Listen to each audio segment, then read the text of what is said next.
الحمد لله رب العالمين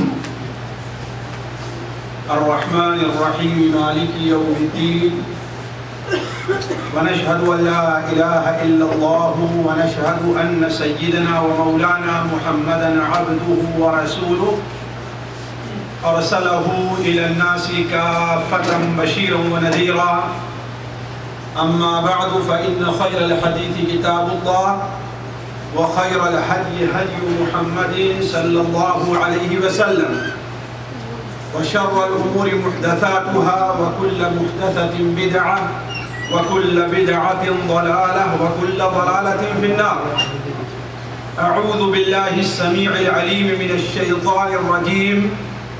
بسم الله الرحمن الرحيم. والعصر إن الإنسان لفي خسر إلا الذين آمنوا وعملوا الصالحات وتواصوا بالحق وتواصوا بالصبر. سبحانك لا علم لنا إلا ما علمتنا إنك أنت العليم الحكيم. رب اشرح لي صدري ويسر لي أمري واحلل عقدة من لساني يفقه قولي. رب اشرح لي صدري ويسر لي أمري واحلل عقدة من لساني يفقه قولي. واحلل عقدة من لساني يفقه قولي. عزیز ساتھیوں، قابل احترام دینی بھائیوں اور پیاری بہنوں اور بچیوں، السلام علیکم ورحمۃ اللہ وبرکاتہ۔ آج جس عنوان سے متعلق مجھے آپ کے سامنے چند ٹوٹی پھوٹی باتیں رکھنی ہیں، وہ ہے نفع اور نقصان یا ربح و خسارہ کا شرعی معیار۔ ساتھیوں، آج مادیت کا دور ہے، ہر طرف مادے کی دوڑ لگی ہوئی ہے۔ نیک اور بد، چھوٹا اور بڑا، عربی اور عجمی، ہر شخص کی ایک ہی پکار ہے، ایک ہی خواہش ہے اور ایک ہی طرف تگ و دو ہے، کس قدر زیادہ مادہ اور کس قدر زیادہ فائدہ وہ حاصل کرے۔ یہ ایسی بات ہے کہ جس میں کسی دو رائے کی گنجائش نہیں ہے، ہر شخص یہ جانتا ہے۔ لیکن ساتھیوں، آپ لوگ جانتے ہیں کہ فائدہ جو ہوتا ہے وہ اصل پونجی پر ایک زائد چیز ہے، اور نقصان جو ہے وہ اصل پونجی پر وہ کم چیز ہے۔ مثال کے طور پر ایک چیز آپ نے 100 ریال میں لی، یا اس کا لانا، اس کا رکھنا، اس پر پورا خرچہ، آپ کی پوری محنت 100 ریال میں وہ پوری ہو رہی ہے۔ لیکن اب اگر آپ اسے 105 یا 110 یا 104 یا اس سے کم زیادہ میں بیچتے ہیں تو اس کا مطلب آپ نے اسے فائدے میں بیچا ہے،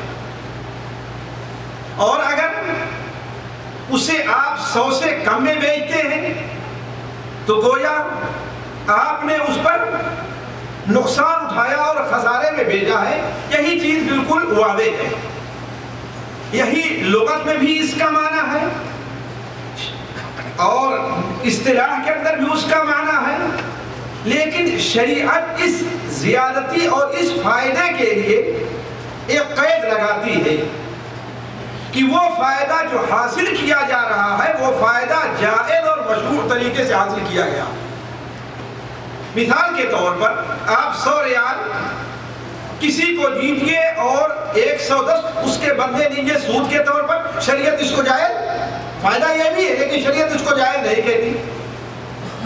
آپ کسی کو دھوکہ دے کر کے فائدہ حاصل کیجئے، جھوٹ بول کر کے فائدہ حاصل کیجئے، شریعت اس کی اجازت نہیں دیتی۔ شریعت کے نزدیک فائدہ وہی چیز ہے جو مشروع اور جائز طریقے پر حاصل کیا جائے۔ لیکن ساتھیوں، یہاں پر شریعت اس بات کی قید لگاتی ہے کہ وہ فائدہ جو آپ کو حاصل ہو رہا ہے وہ جائز طریقے پر ہو۔ وہیں پر شریعت نے بسا اوقات جسے ہم اپنی اصطلاح میں، اپنی زبان میں، اپنے ماحول میں نقصان کہتے ہیں، خسارہ کہتے ہیں، لیکن شریعت اسے خسارہ نہیں تسلیم کرتی، اسے فائدہ ہی تسلیم کرتی، اسے خطرہ نہیں مانتی۔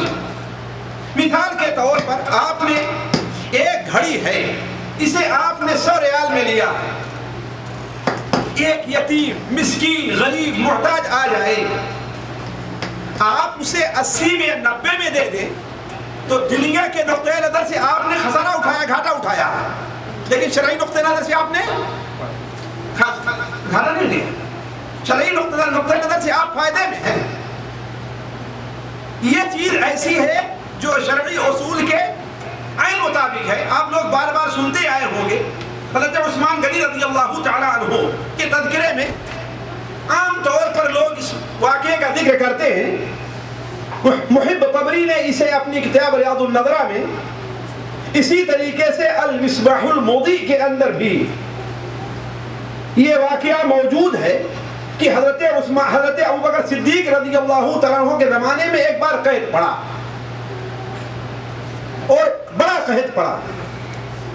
لوگ مجبور ہو کر کے حضرت صدیق اکبر کے سامنے حاضر ہو کر کے شکایت کرتے ہیں کہ کچھ انتظام کیجئے ورنہ قریب ہے کہ لوگ بھوکے مریں۔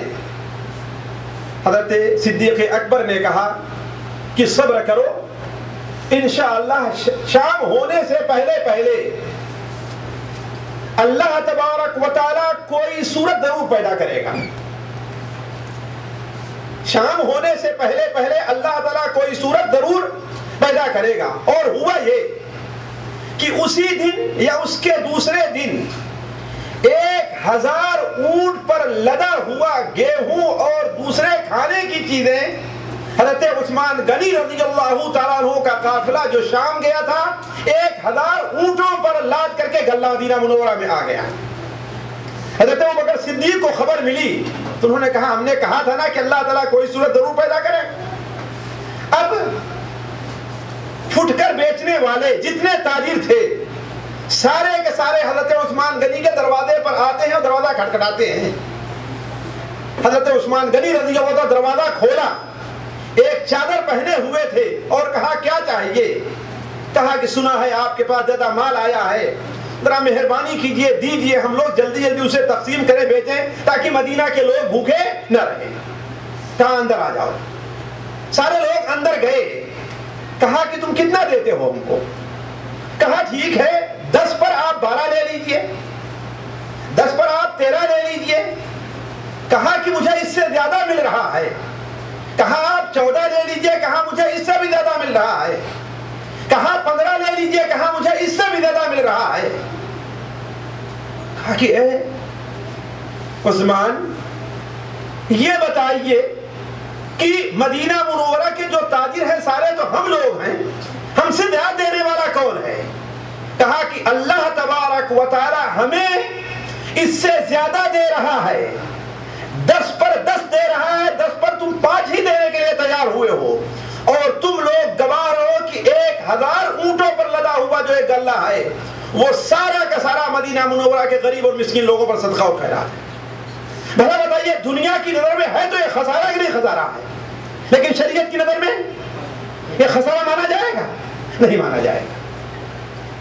اسی لیے ذرا سنن ترمذی کچھ حدیث کے اوپر بھی آپ نظر کیجیے۔ حضرت عائشہ رضی اللہ تعالیٰ عنہ بیان فرماتی ہیں کہ ایک بار آپ صلی اللہ علیہ وسلم نے ایک بکری ذبح کرنے کا حکم دیا اور تھوڑی دیر کے بعد آئے، آپ نے کہا اسے فلاں پڑوسی کو فلاں کو اور فلاں کو فلاں کو دے دینا۔ تھوڑی دیر کے بعد آئے، آپ نے فرمایا کیا کچھ بچا ہے کہ سارا کرنا؟ حضرت عائشہ نے فرمایا کہ اس کندھے کے علاوہ سارا کا سارا چلا گیا ہے۔ آپ نے فرمایا صرف یہی کندھا چلا گیا بلکہ سارا کا سارا باقی ہے، سارا کا سارا باقی ہے۔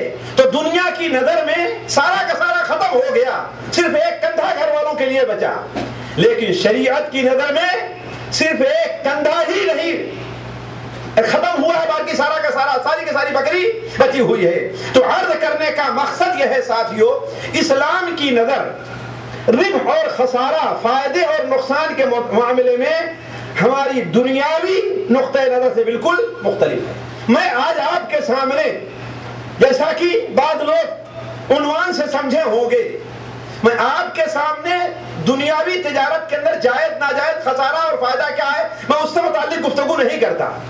میں آپ کے سامنے اصل یہ بات رکھنا چاہتا ہوں کہ انسان کے لیے اصل چیز، ایک مسلمان کے لیے اصل چیز فائدہ کیا ہے اور نقصان کیا ہے، کس چیز کو مسلمان فائدہ سمجھے اور کس چیز کو مسلمان نقصان سمجھے، یہ بتائیے۔ میں آپ کے سامنے بڑے اختصار کے ساتھ ایک مثالیں پیش کرتا ہوں۔ ایک شخص یہاں پر موجود ہے، اس کا کاروبار ٹھیک سے چل نہیں رہا ہے، اس نے فلاں سے اور فلاں سے لے کر کے آپ سے، ہم سے 10,000 ریال 15,000 ریال لیا اور ایک گاڑی خرید لیا۔ گاڑی خریدا کیوں؟ تاکہ اس سے کچھ سواری لے جائے، سواری لے آئے، لوگوں کو پہنچائے، سامان لے جائے، اس سے اپنا کچھ روزی روٹی کا انتظام کرے۔ تھوڑی دور جاتا ہے، پہلی ہی دن ایسا ہوتا ہے کہ اس کی گاڑی ایکسیڈنٹ ہو گئی اور گاڑی تباہ ہو گئی۔ ہم کیا کہیں گے؟ یہی تو کہیں گے بڑا خسارہ اس کا ہوا، اس کا بڑا نقصان ہوا، وہ تباہ ہو گیا، بیچارہ کہاں سے لا کر کے لوگوں کا پیسہ دے گا؟ ہے بات صحیح کہ نہیں صحیح ہے؟ لیکن ساتھیو، شریعت اسے حقیقی خسارہ نہیں سمجھتی،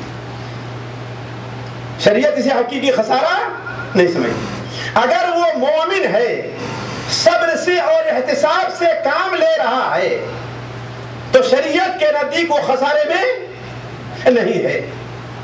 آپ کو کیا معلوم کہ اس کے پیچھے اس کے لیے اللہ تعالیٰ نے بہت بڑا فائدہ رکھا ہو، جو ہماری اور آپ کی نظروں سے اوجھل ہے۔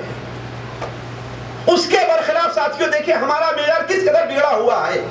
ایک شخص ہے،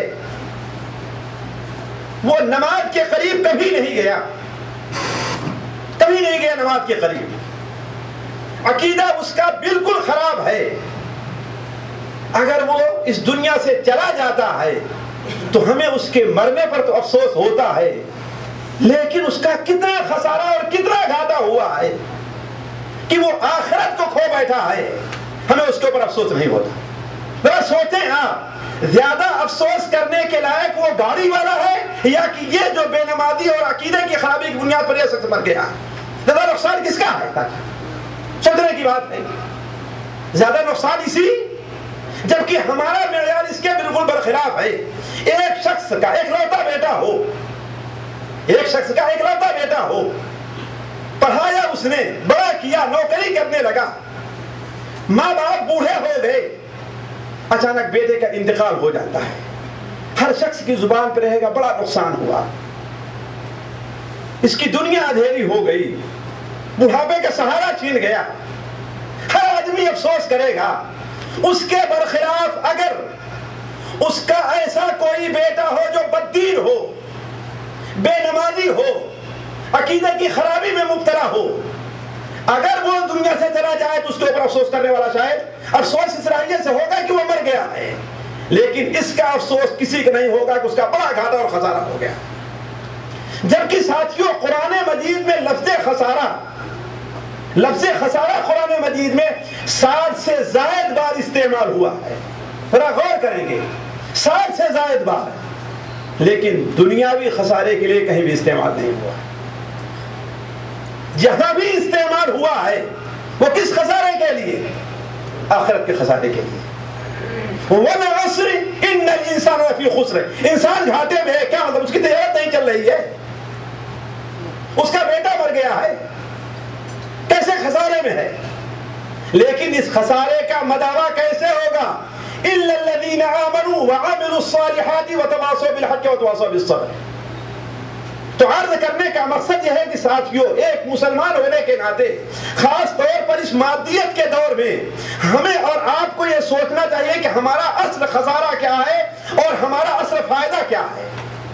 اسلام کی نظر میں اصل خسارہ یہ ہے ساتھیوں کہ انسان ہدایت کے بدلے ضلالت کو خرید لے، انسان اطاعت کے بدلے معصیت کے اوپر عمل پیرا ہو اور انسان آخرت پر اپنی دنیا کو ترجیح دے. پہلے پارے ہی کے اندر اللہ تعالیٰ ارشاد فرماتا ہے منافقین سے متعلق اولئک الذین اشتروا الضلالۃ بالہدی فما ربحت تجارتہم. یہی وہ لوگ ہیں جنہوں نے ہدایت کے بدلے ضلالت اور گمراہی کو خرید لیا ہے. تو فما ربحت تجارتہم، ان کی تجارت کسی کام نہیں آئی. خسارہ کس کا ہے؟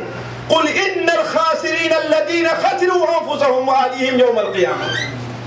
خسارہ پانے والے وہ لوگ ہیں جو اپنے آپ کو اور اپنے اہل کو بھی قیامت کے دن انہوں نے گنوا دیا ہے.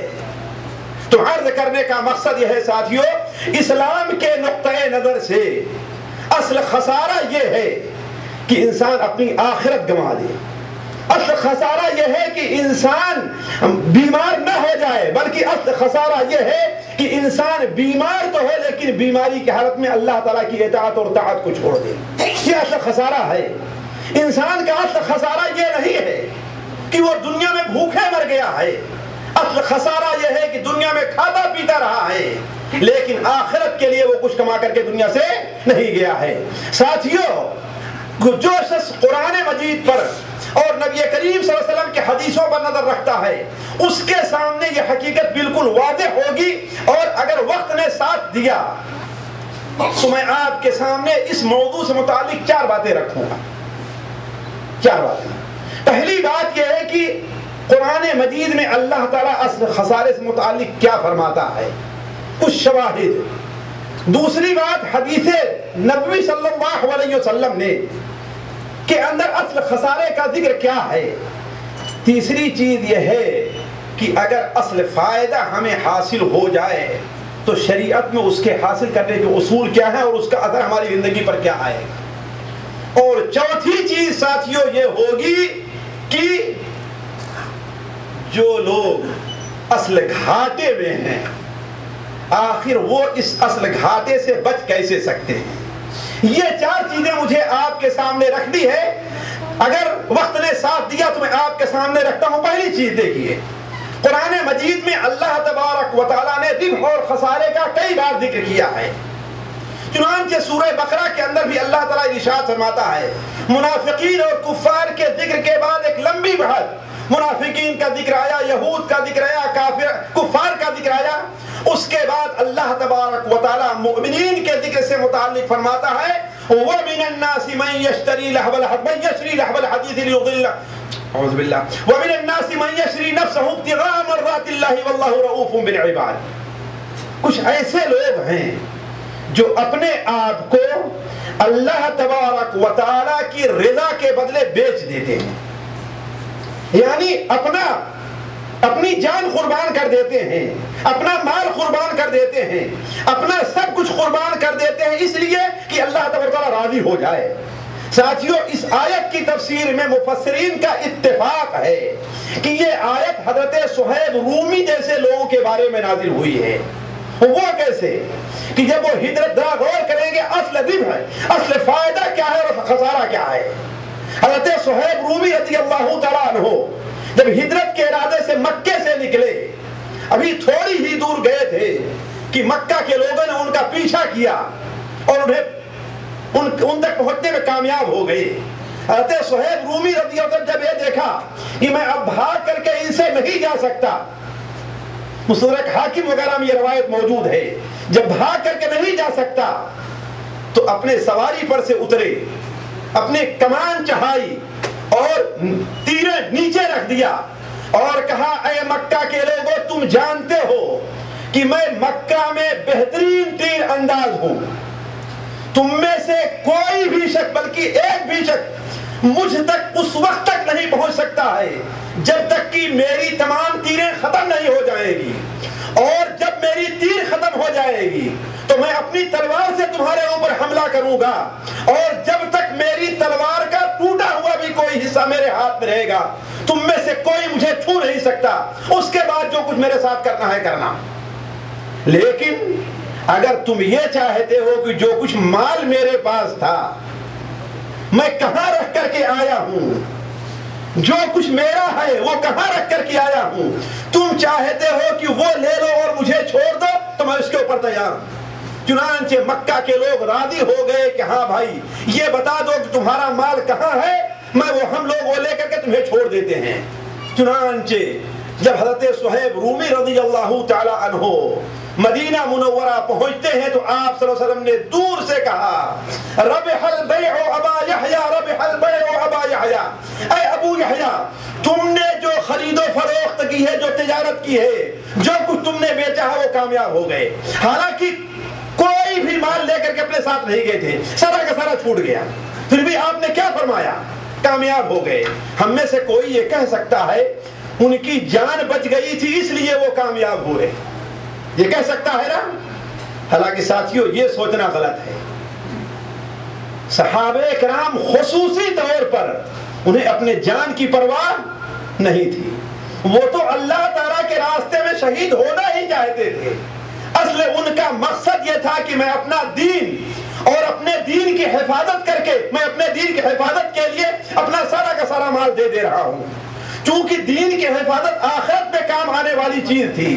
اس لیے اللہ کے رسول صلی اللہ علیہ وسلم نے ان سے کہا کہ ربح البیع ابا یحییٰ۔ ذرا غور کریں، بے معونہ کے موقع پر اللہ کے رسول صلی اللہ علیہ وسلم جب صحابہ کرام کو بھیجا، اس میں ایک صحابی حضرت انس بن مالک کے ماموں حرام ابن ملحان بھی تھے۔ انہوں نے اپنے ساتھیوں سے کہا تم یہاں رکو، پہلے میں جا کر کے عامر ابن طفیل، اللہ کا دشمن تھا، وہ اللہ کے رسول کا دشمن تھا لیکن منافقت کا اظہار کر کے مسلمانوں کو بلایا تھا، اگر اس کی نیت صحیح ہے تو تم لوگ آنا ورنہ تم لوگ کہیں اپنا چلے جانا۔ چنانچہ جب اس کے سامنے پہنچتے ہیں لیکن دیکھا کہ حالات ذرا سا کچھ بگڑے نظر آ رہے ہیں تو کہا کہ اتؤمنونی ان ابلغ رسالت رسول اللہ صلی اللہ علیہ وسلم، کیا تم لوگ مجھے موقع دو گے کہ میں اللہ کے رسول کا پیغام تم لوگوں تک پہنچا دوں؟ انہوں نے کہا ٹھیک ہے۔ اللہ کے رسول صلی اللہ علیہ وسلم کا پیغام ان لوگوں تک پہنچا رہے تھے کہ ایک شخص پیچھے سے زور کا نیزہ ان کے پیٹھ پر مارتا ہے، وہ دل کو پھاڑتے ہوئے طرف باہر نکل آیا۔ بعض روایات میں کس طرف سے مارا اور اس طرف سے دل کو پھاڑتے ہوئے نکل گیا اور خون کو اپنے ہاتھ پر لے کر کہتے ہیں فزت برب الکعبہ، رب کعبہ کے قسم کامیاب ہو گیا۔ ذرا سوچیں کون سی کامیابی تھی؟ کون سی کامیابی تھی؟ دنیا کی کامیابی تھی؟ تو عرض کرنے کا مقصد یہ ہے کہ صحابہ کرام کو اپنے جان کی پرواہ نہیں تھی، اصل پرواہ کس چیز کی تھی؟ کہ ان کا دین، ان کا ایمان، ان کا عقیدہ کیسے سلامت رہ جائے۔ دوسری آیت ساتھیوں سورہ توبہ کی ہے، اللہ تبارک و تعالیٰ ارشاد فرماتا ہے ان اللہ اشتری من المؤمنین انفسهم واموالهم بان لهم الجنہ۔ اللہ تبارک و تعالیٰ نے مومنوں کے جان اور مال کو، ساتھیوں مال مومن کا اپنا مال نہیں ہوا کرتا، جان مومن کی اپنی جان نہیں ہوا کرتی، یہ ہاتھ اور پیر آپ کا اپنا نہیں بلکہ اللہ کی امانت ہے۔ آپ کی جیب میں، آپ کی تجوری میں، آپ کے بینک میں جو پیسہ رکھا ہوا ہے یہ آپ کا اپنا نہیں ہے بلکہ اللہ تعالیٰ کی امانت آپ کے پاس موجود ہے۔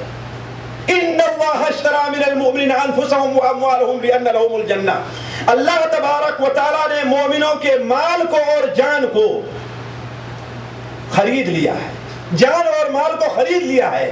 کس کے بدلے؟ اس لیے کہ مومن کو جنت ملنے والی ہے، دنیا میں اسے محل ملے یا نہ ملے اس کے لیے اپنی جان قربان نہیں کرتا ہے، وہ دنیا میں اسے منصب ملے یا نہ ملے اس کے لیے اپنی جان اور اپنا مال وہ قربان نہیں کرتا ہے۔ وہ لوگ دھوکے میں ہیں، وہ لوگ خسارے میں ہیں جو اپنا مال دے دے کر کے کرسیاں حاصل کرتے ہیں، جو رشوت دے کر کے منصب حاصل کرتے ہیں، وہ لوگ خسارے میں ہیں جو دنیا کے لیے، مال کے لیے اپنی جان قربان کر دیتے ہیں۔ یہ جان جو قربان ہونی چاہیے کس لیے؟ اس لیے کہ اللہ تعالیٰ اسے جنت دے گا۔ فمن زحزح عن النار وادخل الجنة فقد فاز، جو شخص جہنم سے دور کر دیا گیا اور جنت میں داخل کر دیا گیا وہ انسان کامیاب ہو گیا. تو بِأَنَّ لَهُمُ الْجَنَّةَ يُقَاتِلُونَ فِي سَبِيلِ اللَّهِ فَيَقْتُلُونَ وَيُقْتَلُونَ.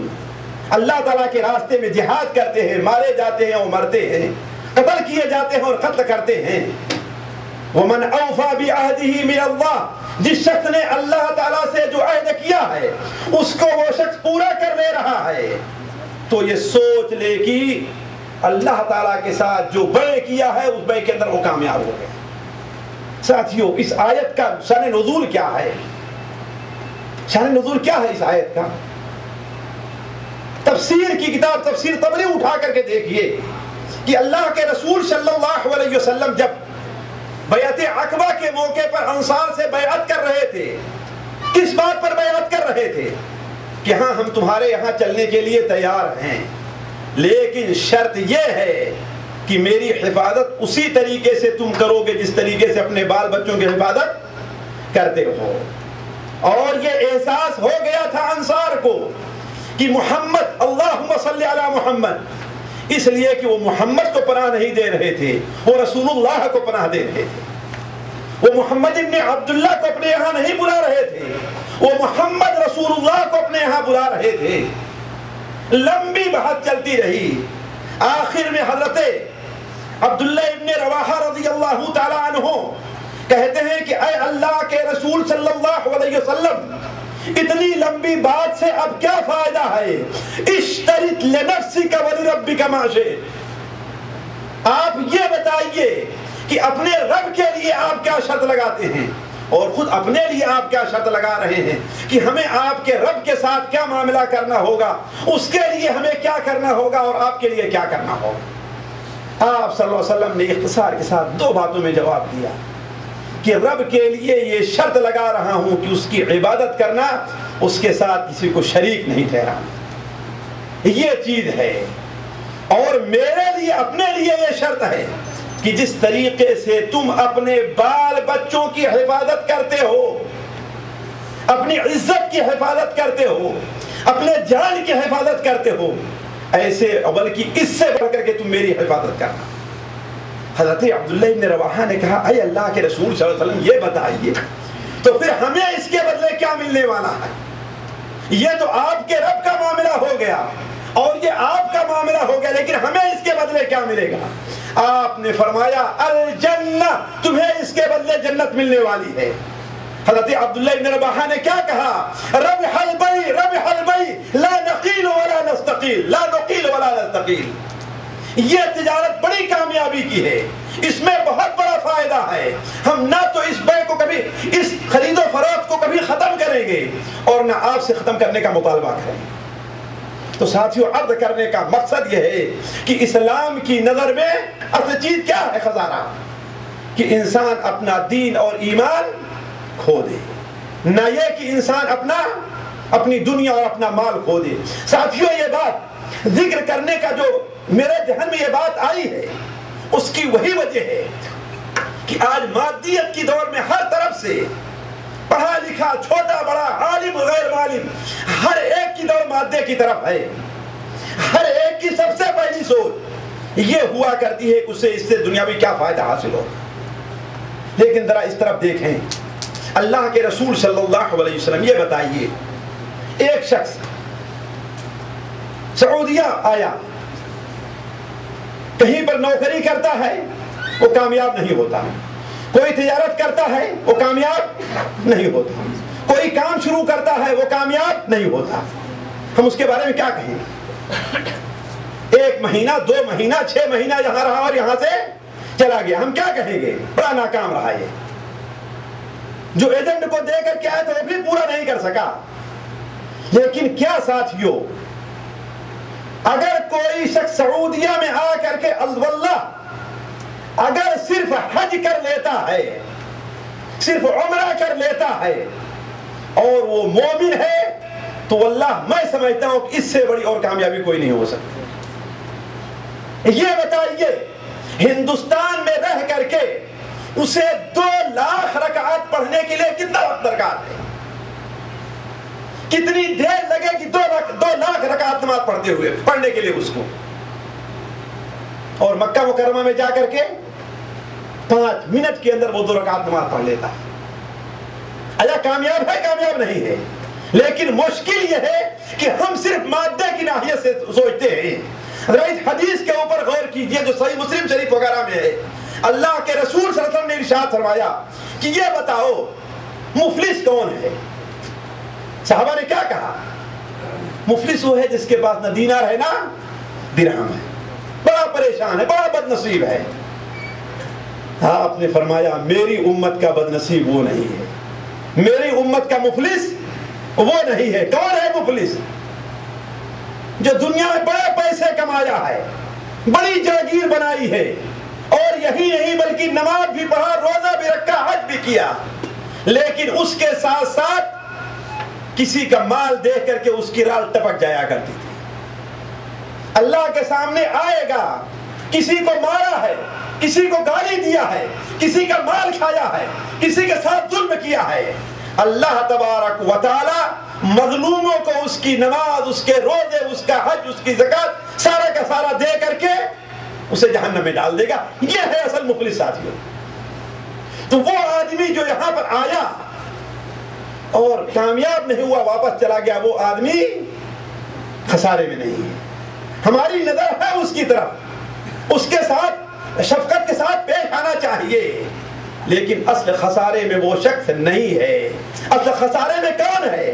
کہ جو سعودیہ آیا، مکاتب دعویٰ کی طرف سے اسے بار بار دعوتیں دی جاتی رہی، وہ شرک کے اندر مبتلا تھا، اور 10 سال 15 سال 20 سال رہنے کے باوجود بھی واپس جاتا ہے تو یا علی مدد، یا غوث اعظم اور داتا ہی کے نعرے لگا رہا ہے، یا اللہ کے نعرے نہیں لگاتا ہے. سب سے بڑے خسارے میں وہ ہے. اگرچہ اس نے بہت کچھ سعودیہ میں کما لیا، واللہ اس سے بڑے خسارے میں اور کوئی آدمی نہیں ہے کہ اسے بلایا جا رہا ہے، دعوتیں دی جا رہی ہیں، سن رہا ہے، لیکن جالیات طرف آنے کے لیے تیار نہیں ہوتا ہے. سب سے بڑے خسارے میں وہ ہے. واللہ وہ اس لائق ہے کہ آپ لوگ اس کے اوپر چندہ کریں. چندہ کس چیز کا؟ کہ ایک بات کوئی آپ جا کر کے بتا دیں، فلاں آدمی کوئی اسے کتاب ہدیے میں دے دے، تیسرا آدمی کوئی اسے کیسے پہنچا دے. کیوں؟ ہو سکتا ہے کسی ذریعے سے اللہ تعالیٰ اس کو ہدایت دے دے. تو سب سے بڑے خسارے میں وہ انسان ہے. ایک بار اللہ کے رسول صلی اللہ علیہ وسلم صحابہ کرام کے جھرمٹ میں بیٹھے ہوئے تھے. میں ذرا اپنے ان بھائیوں کو متوجہ کروں گا جنہیں اللہ تعالیٰ نے اولاد نہیں دی ہے. واللہ سعودیہ کے گوشے گوشے سے میں نام تک جانتا ہوں لوگوں کا، اور ادھر ادھر سے بھی ہمارے بھائی بھی، ہماری بہنیں بھی ٹیلی فون پر شکایت کرتی رہتی ہے کہ مولانا آج 5 سال ہو گئے، 8 سال ہو گئے، 10 سال ہو گئے، اولاد نہیں ہو گئی. ذرا وہ سنیں گے اس چیز کو. نبی کریم صلی اللہ علیہ وسلم نے ارشاد فرمایا کہ اے لوگو، یہ بتاؤ وہ شخص کون ہے جس کا کوئی وارث نہیں ہے، جسے عربی زبان میں رقوب کہا جاتا ہے، کہ جس کا کوئی وارث نہ ہو. بڑی مصیبت یہ ہے کہ ہمارے یہاں اس کے لیے ایک غیر شرعی ناجائز طریقہ ایجاد ہو گیا. وہ کیا ہے؟ کہ کسی دوسرے کے بچے کو اپنا بیٹا اور اپنی بیٹی بنا لیتے، اور اس کے لیے نعوذ باللہ من ذالک بسا اوقات ناجائز کام بھی لوگ کرتے ہیں. لیکن انہیں یہ سوچنا چاہیے کہ اللہ تبارک و تعالی جسے نہ دے اسے دنیا میں کوئی آدمی دے نہیں سکتا. بڑی اچھی بات کہی. میرے ایک پاکستانی ملنے والے بھائی تھے، 6 سال 7 سال ہو گئے انہیں کوئی اولاد نہیں ہوئی. سعودیہ میں آئے اور اپنی بیوی کو جب واپس لے کر کے گئے تو ان کی پھوپھی اور ان کی خالہ نے کہا کہ بیٹا ذرا داتا کے دربار پہ چلے جاتے، ہو سکتا ہے کہ اللہ تعالیٰ تمہیں کوئی بیٹا کوئی اولاد دے دیتا. انہوں نے کیا کہا؟ انہوں نے کہا کہ اے خالہ جان، میں جس دربار سے ہو کر کے آیا ہوں، اگر اس دربار سے مجھے بیٹا اور بیٹی نہیں ملا، مجھے کسی اور دربار سے نہیں چاہیے. یہ ہونا چاہیے ساتھیوں. اور اللہ کا کرنا یہ کہ جب اللہ تعالیٰ نے دینا شروع کیا ہے تمہیں مانے حمل گولیاں استعمال کرنی پڑی ہے پھر جب سلسلہ شروع ہو گیا ہے تو بیٹے اور بیٹی کی پیدائش کا. تو عرض کرنے کا مقصد ہمارے وہ بھائی اور بہنیں جو اس ناحیے سے پریشان ہیں، یا ابھی بھی ہمارے ایک بھائی نے ٹیلی فون کیا، ہمارے ایک ملنے والے ہیں، کہ یہ دوسرا یا تیسرا ان کا بچہ ہے جو انتقال کر جا رہا ہے. دوسرا یا تیسرا بچہ، وہ بھی پیدا ہونے سے پہلے ہی. آج کی بات ہے، ڈیلیوری کے لیے لے کر کے جا رہے ہیں. ہاسپٹل جب عورت پہنچتی ہے، ان کی بیوی، وہاں پہنچنے کے بعد ڈاکٹر نے کہا کہ بچے کا پیٹ ہی میں انتقال ہو گیا. ابھی ٹیلی فون کیا مجھے اور وہ لوگ رو رہے ہیں. کوئی بات نہیں، کوئی پریشانی کی بات ہے، غم کی بات ہے. اس عورت کے غم کو ہم اور آپ نہیں بتا سکتے، لیکن ایک مومن ہونے کے ناطے اسے یہ تسلی رکھنا چاہیے کہ یہ میرے لیے بہتر ہے، یہ میرے لیے بہتر ہے. اس سلسلے میں مسند بزار اور مستدرک حاکم میں حضرت بریدہ رضی اللہ عنہ سے ایک روایت ہے کہ اللہ کے رسول صلی اللہ علیہ وسلم انصار سے بڑی محبت کیا کرتے تھے اور انصار کے بیماروں کی عیادت کیا کرتے تھے. ان کے یہاں کسی کا انتقال ہو تو اس کی تعزیت کے لیے جایا کرتے تھے، ویسے بھی زیارت کرتے تھے. ایک انصاری عورت کے بارے میں معلوم ہوا کہ اس کا اکلوتا بیٹا تھا. کون؟ اکلوتا بیٹا. ذرا سوچئے ساتھیو کس قدر اپنی ماں کو پیارا ہوگا وہ، اور جب کہ اس سے پہلے 2 3 4 5 بچے اس دنیا سے جا چکے ہوں تو وہ بچہ اپنی ماں کو کتنا پیارا ہوگا. لیکن بعد میں اطلاع ملی کہ اپنی ماں کا جو اکلوتا بیٹا تھا وہ بھی دنیا سے چلا گیا اور اسے بڑی تکلیف ہے، رو رہی ہے وہ عورت. آپ صلی اللہ علیہ وسلم اس کی عیادت، اس کی تعزیت کے لیے گئے، اور جب گھر کے قریب پہنچے تو لوگوں نے کہا کہ اللہ کے رسول صاحب تشریف لے آئے ہیں. اس کے پاس جا کر کے آپ نے کہا اما انہو بلغنی انکی جزعت علی ابنکی، مجھے معلوم ہوا ہے کہ تجھے اپنے بیٹے کی وفات پر بہت غم ہے، تو بہت پریشان ہوئی ہے، بڑھ رو رہی ہے. آپ نے فرمایا اے اللہ کے بندی، اللہ تعالیٰ سے ڈر اور صبر سے کام لے. اس نے کہا اے اللہ کے رسول صلی اللہ علیہ وسلم، میں کیوں نہ پریشان ہوں، میں کیوں نہ روؤں، میں تو رقوب ہوں. رقوب یعنی جس کا کوئی وارث نہیں ہے، میرا کوئی بچہ زندہ رہتا ہی نہیں، پیدا ہوتا ہے اور مر جاتا ہے. آپ صلی اللہ علیہ وسلم نے ارشاد فرمایا کہ اے اللہ کی بندی پریشان نہ ہو، تو رقوب نہیں ہے. رقوب تو میری امت کا وہ شخص ہے جس کی کوئی اولاد اس کی زندگی میں مرتی نہیں ہے، جس کی کوئی اولاد اس کی زندگی میں مر نہ جائے، ساری اولاد زندہ رہے. تو اس کا مطلب رقوب وہ ہے. اس کے بعد آپ صلی اللہ علیہ وسلم نے ارشاد فرمایا میری امت کا کوئی مرد یا میری امت کی کوئی عورت اگر اس کے 3 بچے اس دنیا میں سے چلے جائیں اس کی زندگی میں، اور وہ صبر کر لے اور ثواب کی نیت رکھے، تو اللہ تبارک و تعالی ان بچوں کو اس کے لیے جہنم سے آڑ بنا دے گا. حضرت عمر رضی اللہ وہاں پر تھے، پوچھا اے اللہ کے رسول صلی اللہ علیہ وسلم کیا 2 سے کام نہیں چلے گا، 3 ہونا ضرورت؟ نے فرمایا چلو جس کے اس کی زندگی میں اگر اللہ تبارک و تعالی اس ساتھیوں عرض کرا ہے، اصل وہ شخص نقصان میں نہیں جس کے بچے اس دنیا سے اس کی زندگی میں چلے جا رہے ہیں، بلکہ نقصان میں تو وہ شخص ہے جس کے سارے بچے میری طرح زندہ ہے، دنیا سے کوئی ابھی گیا نہیں. تو عرض کرنے کا مقصد نعوذ باللہ یہ تمنا نہیں ہے کہ مرے. عرض کرنے کا مقصد یہ ہے ساتھیوں کہ ایک مومن کو ہمیشہ اس پر نظر رکھنا چاہیے کہ آخرت میں اسے کون چیز کمانے والی ہے. ساتھیوں ایک حدیث سنن ابو داؤد کی اور سنیے. فتح مکہ، فتح خیبر کے موقع پر ظاہر بات ہے بہت کچھ مال و دولت مسلمانوں کو آیا، اور کیا کام کیا کہ صحابہ کرام آپس میں ایک دوسرے سے خرید و فروخت. چلو بھائی تمہیں گھوڑا ملا ہے، ہمیں گھوڑا بیچ دو اپنا، چلو فلاں کو کپڑا ملا ہے مجھے کپڑا، یعنی ایک دوسرے تجارت کرنے لگے. ایک صحابی نماز کے بعد اللہ کے رسول صلی اللہ علیہ وسلم خدمت میں حاضر ہوتے ہیں اور کہتے ہیں اے اللہ کے رسول صلی اللہ علیہ وسلم، آج ہمیں جتنا فائدہ ہوا ہے کہ پوری فوج میں جتنے لوگ ہیں اتنا فائدہ کس کو بھی نہیں، کسی کو نہیں ہوگا۔ کہا وہ کیا فائدہ ہو؟ کہا میں صبح سے برابر بیچتا اور خریدتا رہا، بیچتا خریدتا رہا، یہاں تک کہ 300 اقیہ ساتھیوں، ایک اقیہ ہمارے خیال سے 40 درہم کا ہوتا ہے نا، ایک اقیہ 40 درہم کا ہے، ذرا سوچیں 300 اقیہ وہ شخص حاصل کر لے رہا ایک دن میں چاندی۔ آپ صلی اللہ علیہ وسلم نے فرمایا کیا میں تمہیں نہ بتلاؤں کہ جو اس سے بھی فائدے کی چیز ہے، جو شخص اس سے بھی فائدے میں ہے، کیا تمہیں وہ نہ بتلاؤں؟ کہا اے اللہ سے ضرور بتلائیے تاکہ اس کے لیے میں کوشش کروں، شاید مجھے 300 سے زیادہ اقیہ حاصل ہو جائیں۔ آپ نے فرمایا نماز کے بعد، فرض نماز کے بعد، یا کہیے فرض نماز کے علاوہ 2 رکعت صرف سنت انسان پڑھ لے، وہ 300 اقیہ سے زیادہ ہے۔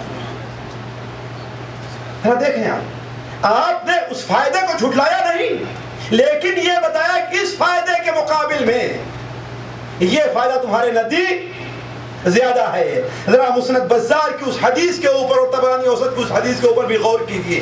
یہ اللہ کے رسول صلی اللہ علیہ وسلم کہیں پر جا رہے تھے، ایک قبر پر سے آپ صلی اللہ علیہ وسلم کا گزر ہوتا ہے۔ آپ صلی اللہ علیہ وسلم اس قبر کے پاس کھڑے ہو گئے، دیکھا ابھی اسے آج ہی کل دفن کیا گیا ہے۔ آپ نے فرمایا کہ 2 ہلکی رکعت نماز جسے تم آسان سمجھتے ہو، کتنا؟ 2 ہلکی رکعت نماز جسے تم آسان سمجھتے ہو، اس قبر والے کے نزدیک دنیا سے بہتر ہے۔ ذرا سوچیں آپ۔ تو عرض کرنے کا مقصد یہ ہے ساتھیو، اس سلسلے میں حدیثیں اور بہت زیادہ ہیں، لیکن میں آپ کے سامنے اب ان تمام باتوں کو ختم کر کے اس طرف آ رہا ہوں کہ آخر حقیقی فائدہ جو ہے اس فائدے تک ہم کس طریقے سے پہنچ سکتے ہیں، اور جو اصل نقصان ہے اس نقصان سے ہم کس طریقے سے بچ سکتے ہیں۔ اور میں چاہوں گا کہ ذرا میرے مسلمان بھائیوں ذرا اس پر اچھی طریقے سے غور کریں، اور اس مادیت کے دور میں مکمل طور پر نہیں تو کم سے کم اپنی زندگی کا کچھ حصہ اس طرح بھی لانے کی کوشش کریں اور اس فائدے کے بارے میں سوچیں۔ آپ لوگ دیکھیے، پہلی چیز ساتھیو یہ کہ انسان کی ہمیشہ یہ خواہش ہونی چاہیے کہ وہ ربح حقیقی جو ہے، حقیقی فائدہ اسے حاصل کرنے کی کوشش کرے، اس کے لیے تیاری کرے، اور اپنے نفس کو، اپنے وقت کو اللہ تعالیٰ کی اطاعت میں لگا دے۔ کیوں؟ یہ سوچے کہ یہ زندگی کیا ہے ساتھ، چند منٹ کی اس زندگی کے 10 20 25 50 سال کی نعمت اور 50 سال 60 سال 100 سال کا آرام جہنم کے ایک غوطے کے برابر بھی نہیں رہا۔ ذرا سوچیں آپ، کیا آپ لوگ بار بار وہ حدیث سنتے نہیں آئے ہیں کہ یوتا بانعم اہل الدنیا، دنیا کے اندر جو سب سے زیادہ نعمت پہ پلا ہوگا اسے اللہ تعالیٰ قیامت کے دن بلا کر کے جہنم میں صرف ایک غوطہ لگا دے گا، بس، یعنی 1 منٹ بھی نہیں، چند سیکنڈ کی بات ہے۔ اور جب اسے دوبارہ نکالا جائے گا تو اس سے پوچھا جائے گا کبھی تمہیں آرام بھی ملا ہے کہ نہیں ملا ہے؟ تو وہ کیا کہے گا؟ اے اللہ تعالیٰ مجھے دنیا میں کبھی کوئی آرام نہیں ملا۔ ذرا سوچیں کہ اس دنیا کی 60 سال کی 70 سال کا آرام اور 70 سال کا فائدہ آپ ایک طرف رکھ دیں، اور آخرت کے ایک لمحہ کے آرام کے مقابل میں بھی نہیں ہے، تو بھلا بتائیے وہ شخص کس قدر عقل مند کہا جائے گا جو آخرت کے لیے تو کوشش نہیں کرتا اور دنیا کے لیے پیچھے پڑا ہوا۔ اللہ تبارک و تعالیٰ ارشاد فرماتا ہے وَمَا هَذِهِ الْحَيَاةُ الدُّنْيَا إِلَّا لَعِبٌ وَلَهْوٌ وَإِنَّ الدَّارَ الْآخِرَةَ لَهِيَ الْحَيَوَانُ لَوْ كَانُوا يَعْلَمُونَ۔ یہ دنیا کی زندگی کھیل تماشا ہے، اور حقیقی زندگی تو آخرت کی زندگی کاش کے لوگ جانتے، کاش کے جانتے کہ حقیقی زندگی آخرت کی زندگی ہے۔ اللہ تعالیٰ ارشاد فرماتا ہے وَمَا أُوتِيتُم مِّن شَيْءٍ فَمَتَاعُ الْحَيَاةِ الدُّنْيَا، جو کچھ تمہیں دنیا میں ملا ہے یہ دنیا کی زیب و زینت اور زندگی ہے، والآخرۃ خیر وابقی، اور آخرت اس سے بہت بہتر اور باقی رہنے والی ہے، لو کانوا یعلمون، کاش کہ وہ لوگ جان جاتے۔ انسان اس کے اوپر سوچے کہ دنیا کے اندر اللہ کے رسول صلی اللہ علیہ وسلم کی حدیث صحیح بخاری شریف میں ہے کہ ایک سوت اور ایک کوڑا رکھنے کی جگہ جو دنیا میں ہے ساتھیوں کتنے میٹر ہوگی؟ 1 میٹر بھی نہیں ہوگی۔ ذرا سوچنے کی بات ہے، جنت کی اتنی زندگی، اتنی زمین دنیا اور دنیا کی ساری نعمت سے بہتر ہے، بلکہ اس سے بھی آگے بڑھیے۔ نبی کریم صلی اللہ علیہ وسلم نے ارشاد فرمایا کہ تم سمندر کے اندر اپنی انگلی ڈالو، انگلی ڈال کر کے ایسے نکال لو، جتنا پانی تمہاری انگلی میں آ رہا ہے شاید ایک قطرہ پانی بھی نہیں آئے گا۔ ساتھیوں ہے بات صحیح کہ نہیں صحیح ہے؟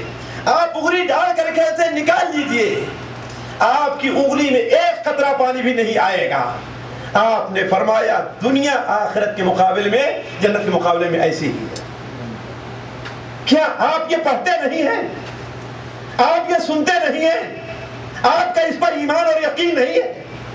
لیکن پھر بھی آخر ہم سے کوتاہی کیوں؟ ذرا سوچیں، نبی کریم صلی اللہ علیہ وسلم نے اپنے صحابہ کی جو تربیت کی تھی اسی بات پر کی تھی۔ آپ نے ارشاد فرمایا ہمارے وہ بھائی جن سے فجر کی نماز نہیں پڑھی جاتی ہے، واللہ ہماری وہ بہنیں جن سے فجر کے لیے اٹھنے میں کوتاہی ہوتی ہے، انہیں میں خصوصی مخاطب کروں گا، اور جو لوگ یہاں پر نہیں ہیں آپ کا فرض ہے کہ آپ ان تک یہ بات پہنچائیں کہ نبی کریم صلی اللہ علیہ وسلم کا ارشاد صحیح بخاری شریف میں ہے، حضرت عائشہ رضی اللہ بیان فرماتی ہیں، عائشہ رضی اللہ تعالی عنہا کہ رکعتي الفجر خیر من الدنیا وما فيها۔ ذرا سوچیں ساتھیوں، فجر کی 2 رکعت سنت، فرض نہیں، فرض کا تو بڑا اونچا مقام ہے۔ رکعتي الفجر، فجر کی 2 رکعت سنت جو ہے دنیا اور دنیا کی ساری نعمت سے بہتر ہے۔ دنیا کی ساری چیزوں سے صرف 2 رکعت نماز بہتر ہے۔ کیا آپ نے یہ نہیں سنا؟ آپ یہاں آتے ہیں اور شوق سے آتے ہیں، لیکن آپ کے پڑوس میں آپ کا ایک ساتھی رہتا ہے، آپ کے ساتھ کام کرنے والا رہتا ہے، لیکن اسے آپ کو یہاں لانے کے لیے کہتے ہوئے شرم آتی۔ کیوں؟ ڈر ہے کہیں الٹ کر کے وہ کوئی بات جواب ہماری بات کا نہ دے دے، ہے کہ نہیں؟ آپ مانتے ہیں کہ اس کا عقیدہ خراب ہے، لیکن صحیح عقیدے کی ایک کتاب اور ایک کیسٹ آپ اسے نہیں پیش کرتے، شرماتے ہیں۔ کیا آپ نے حضرت علی رضی اللہ عنہ کو وہ حدیث نہیں سنی جو صحیح مسلم شریف وغیرہ میں ہے کہ لَن يَهْدِيَ اللَّهُ بِكَ رَجُلًا وَاحِدًا خَيْرٌ لَكَ مِنْ حُمْرِ النَّعَمِ، اگر تیرے ذریعے اللہ تعالیٰ ایک شخص کو بھی ہدایت دے دے، ایک شخص کو بھی ہدایت دے دے تو تمہارے لیے سرخ اونٹوں سے بھی بہتر ہے۔ تو عرض کرنے کا مقصد یہ ہے کہ ہماری یہ خواہش ہونی چاہیے، ہمیں یہ حس ہونی چاہیے، ہمیں یہ طلب ہونی چاہیے کہ ہم اسی چیزوں کو یاد کریں اور پڑھیں اور انہی ویسے ہی عمل کریں جو ہمیں اس دنیا کے خسارے سے نکال کر کے آخرت کے فائدے تک پہنچا دے۔ کیا آپ نے حضرت ابو دحداح رضی اللہ تعالیٰ عنہ کا قصہ نہیں سنا ہے؟ مسند احمد کے اندر ہے کہ ایک صحابی اللہ کے رسول صلی اللہ علیہ وسلم خدمت میں حاضر ہوتے ہیں اور کہتے ہیں اے اللہ کے رسول صلی اللہ علیہ وسلم، فلاں صحابی، فلاں ساتھی، ان کے کھجور کا درخت میرے باغ کے قریب پڑ رہا ہے اور میں وہاں سے اپنے باغ کے ایک دیوار کھینچنا چاہتا ہوں اور ان کے درخت کی وجہ سے میں دیوار نہیں کھینچ پا رہا ہوں، آپ ان سے کہہ دیجئے کہ اپنے کھجور کا درخت ہمیں بیچ دیں۔ آپ صلی اللہ علیہ وسلم نے انہیں بلایا، کہا کہ یہ کھجور کا درخت بیچ دو یا اپنے بھائی کو دے دو، اللہ تعالیٰ تمہیں اس کے بدلے جنت میں ایک درخت دے گا۔ کہے اے اللہ کے رسول صلی اللہ علیہ وسلم، یہ تو نہیں ہو سکتا، کیا مجبوری رہی ہمیں نہیں، کیا مجبوری تھی ان کے سامنے، ہم ان کے بارے میں بدنی کے شکار نہیں۔ ایک صحابی جن کے باغ میں 300 کھجور کے درخت تھے.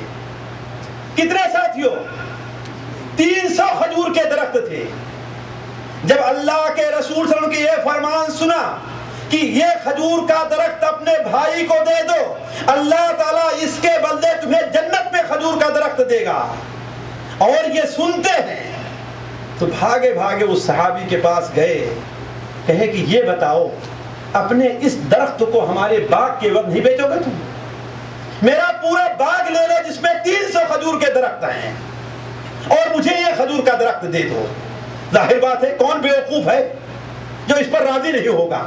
فوراً راضی ہو گئے، فوراً راضی ہو گئے. کہا کہ ٹھیک ہے، یہ درخت یہ درخت مجھے دے دو، اور یہ مجھے 300 درخت لے دو تم. چنانچہ وہ راضی ہوا تو حضرت ابو دحدہ رضی اللہ تعالی عنہ جاتے ہیں اور اپنے باغ میں داخل بھی نہیں ہوئے. بعض روایات کے مطابق باغ کے دروازے پر کھڑے ہو کر کے ام دحدہ سے کہتے ہیں اے ام دحدہ، اس باغ سے نکل آؤ، اس لیے کہ اس باغ کو ہم نے جنت میں ایک درخت کے بدلے اس باغ کو ہم نے بیچ دیا ہے. چنانچہ ام دحدہ کیا کہتی ہیں؟ ربح البڑے ربح البڑے ربح البڑے، یہ خرید و فروخت بڑی کامیابی کی ہے، بڑا فائدے کی ہے، ہمارا اس میں بڑا فائدہ ہے. چنانچہ بعض روایات کے مطابق اس قصے کی تفصیلات پڑھیے تو آپ کو معلوم ہوگا کہ ام دحدہ نے دیکھا کہ کھجور کا جو گچھا بچوں کے ہاتھ میں ہے اس کو بھی وہیں پر رکھ دیا اور خالی ہاتھ نکل کر کے چلی آئیں. صرف ایک درخت کو ایک درخت جنت میں ملنا چاہیے، باقی 300 درختوں کو بیچ دیا ہے. آخر کیوں یہ؟ آخر کیوں؟ اس لیے کہ ان کے سامنے وہ فائدہ عزیز تھا جو کہاں پر ہے؟ آخرت میں ہے. دنیا کے فائدے کی اور دنیا کے نقصان کی ان کو فکر نہیں تھی. یہ تو پہلی چیز ہوئی ساتھیوں کہ انسان کو بلکہ اس کا اپنے کو عادی بنانا چاہیے. اللہ تعالیٰ نے جو ہمیں آپ کو کچھ کرنے کا حکم دیا ہے وہ مشکل نہیں ہے کرنا. فرق یہ ہے کہ ہماری طبیعت اس سے عادی نہیں ہے. مثال کے طور پر یہ بتائیے، آج اذان ہوتی ہے، دکانوں کو بند کر کے ہمارے 3 قسم کے بھائی ہیں. ایک بھائی جو ہیں دکانیں بند کر کے اپنے کمرے میں چلے جایا کرتے ہے نا. دوسرے بھائی وہ ہیں جو دکانیں بند کر کے باہر روڈ پر کھڑے ہو جاتے ہیں، گپ سڑاکا کرتے رہتے ہیں. اور تیسرے ہمارے قسم کے بھائی وہ ہیں جو مسجد کے پاس، مسجد کے دروازے اور حمام کے پاس آ کر کے کھڑے ہو کر کے گپ کرتے رہتے ہیں. جب دیکھتے ہیں کہ جماعت کھڑی ہو گئی ہے، کھڑی ہونے کا وقت ہے، تو جلدی جلدی وضو کر کے مسجد میں جاتے ہیں. ہے بات صحیح کہ نہیں صحیح؟ لیکن کچھ بھائی ایسے بھی ہیں، 100-200 میں ملیں گے، جو اذان ہوئی انتظار بھی کرتے رہتے ہیں، اذان ہوئی اور سیدھے مسجد پہنچ گئے. آیا لوگوں میں فرق ہے کہ فرق نہیں؟ جو سیدھے مسجد پہنچ گیا ہے اور جو گھر چلا گیا ہے، کیا گھر والا مسجد نہیں جا سکتا؟ جا سکتا ہے، لیکن کیا اس کی طبیعت اس کی عادی نہیں. جو حمام کے دروازے پر کھڑے ہو کر کے باتیں کر رہا ہے وہ مسجد میں نہیں جا سکتا؟ جا سکتا ہے، لیکن اس کی طبیعت اس بات کا عادی نہیں ہے. تو عرض کرنا اپنے آپ کو اس کا عادی بنانا چاہیے. دوسری بات ساتھیوں جس سے ہم یہ فائدہ حاصل کر سکتے ہیں وہ یہ ہے کہ ہر انسان، دیکھیے دنیا کا تاجر ہے، آپ میں اگر کوئی دکان والا ہے تو اچھی طریقے سے جانتا ہوگا کہ ہر دکاندار سال میں یا مہینے میں اپنے دکان کا حساب کرتا ہے نا. کیوں؟ یہ دیکھتا ہے کہ اسے فائدہ ہوا ہے کہ نقصان ہوا. اگر فائدہ ہوا ہے تو اور کیا طریقہ اپنائے کہ اگر 10% اس سال فائدہ ہوا ہے تو اس کا فائدہ 15% اور 20% کیوں نہ ہو جائے. ہے بات صحیح کہ نہیں صحیح؟ اور اگر نقصان ہوا ہے تو یہ سوچے کہ آخر کس وجہ سے میرا نقصان ہوا، کہاں غلطی ہوئی ہے، کہاں کوتاہی ہوئی ہے کہ ہمیں نقصان ہو گیا. ساتھیو اصل آپ بھی آخرت کے تاجر ہیں. یا ایھا الذین آمنوا هل ادلکم علی تجارۃ تنجیکم من عذاب الیم. آپ بھی اس بات کے حقدار ہیں کہ آپ سوچیں کہ آیا دین کے معاملے میں آخرت کی تجارت جو آپ کر رہے ہیں آپ سے کچھ کمی اور زیادتی تو نہیں ہو رہی ہے؟ کچھ نقصان تو نہیں ہے آپ کا؟ آپ اپنا محاسبہ کریں کہ آج آپ کی تکبیر اولا چھوٹی ہے کیوں چھوٹ گئی ہے؟ یہ محاسبہ کرنا ہے آپ نے۔ اگر آپ اس کا محاسبہ نہیں کرتے ہیں تو اس کا مطلب ہے کہ آپ کبھی بھی کامیاب نہیں۔ ضروری ہے کہ انسان محاسبہ کرے، اور اللہ تبارک و تعالیٰ آپ کو محاسبے کی دعوت دیتا ہے۔